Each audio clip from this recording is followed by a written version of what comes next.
Hi friends, నిన్న oil marketing companies నుంచి ఒక పెద్ద బ్రేకింగ్ న్యూస్ వచ్చిందండి. ఒకటి సూపర్ గుడ్ న్యూస్, ఇంకొకటి కొంచెం బ్యాడ్ న్యూస్. వెంటనే అప్డేట్ ఏంటనే చెప్పాలంటే కమర్షియల్ ఎల్పిజి సిలిండర్ ధర గట్టిగా తగ్గిందండి. కానీ బ్యాడ్ న్యూస్ ఏంటంటే ఏవియేషన్ టర్బైన్ ఫ్యూయల్ అంటే ఫ్లైట్స్కి వాడే ఫ్యూయల్ ప్రైస్ ఏదైతే ఉన్నదో అది పెరిగింది. డీటెయిల్గా మాట్లాడితే కమర్షియల్ ఎల్పిజి సిలిండర్స్ అంటే ఈ హోటల్స్ అని రెస్టారెంట్స్లని వీళ్ళు వాడే 19 kg సిలిండర్స్ ఏవైతే ఉన్నాయో వీటి తాలూకా ధర ఒక 192 రూపీస్ నుంచి 209 రూపీస్ వరకు తగ్గిందండి.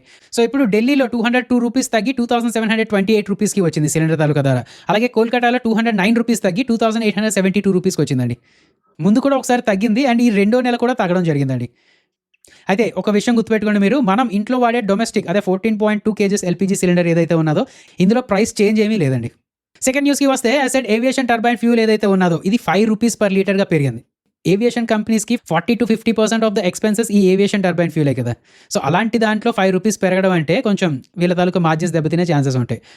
అండ్ రీసెంట్గా గవర్నమెంట్ ఏదైతే సపోర్ట్ ఇస్తుంది అన్నదో అది కూడా మాకు అవసరం లేదని చెప్పేసింది. సో ఈ ప్రైస్ హైక్ వల్ల వాళ్ళు ఎంత నష్టపోతారు ఏంటి అనేది మేనేజ్మెంట్ ఏం చెప్తుంది, లేదంటే అనలిస్ట్ కమ్యూనిటీ ఏం చెప్తుంది అనేది చూస్తూ ఉండాలండి.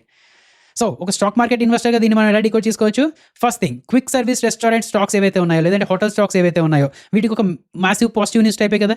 జూబ్లెంట్ ఫుడ్ వర్క్స్ అని, దేవ్యాని ఇంటర్నేషనల్ అని, వెస్ట్ లైఫ్ ఫుడ్ వరల్డ్ అని ఇలాంటి కంపెనీస్కి ఈ కమర్షియల్ గ్యాస్ ప్రైస్ తగ్గింది కాబట్టి వాళ్ళ ఇన్పుట్ కాస్ట్ తగ్గుతూ ఉంటాయి. సో మార్జిన్స్ కొంచెం పెరిగే ఛాన్సెస్ ఉంటాయి.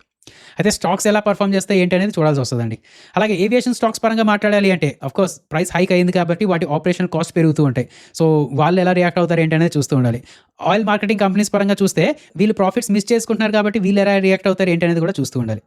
అయితే ఇక్కడతో ఆగలేదండి. స్టాక్ స్పెసిఫిక్గా, సెక్టర్ స్పెసిఫిక్గా కాకుండా ఎకానమీ పరంగా చెప్పాలి అంటే సిపిఐ రిటైల్ ఇన్ఫ్లేషన్ ఏదైతే ఉన్నదో దీని మీద కూడా దీని తాలూకా ఎఫెక్ట్ పడే ఛాన్సెస్ ఉంటాయి కదా. ఎలాగండి? కొంచెం పాజిటివే, ఇన్ఫ్లేషన్ కొంచెం తగ్గే ఛాన్స్ ఉన్నది.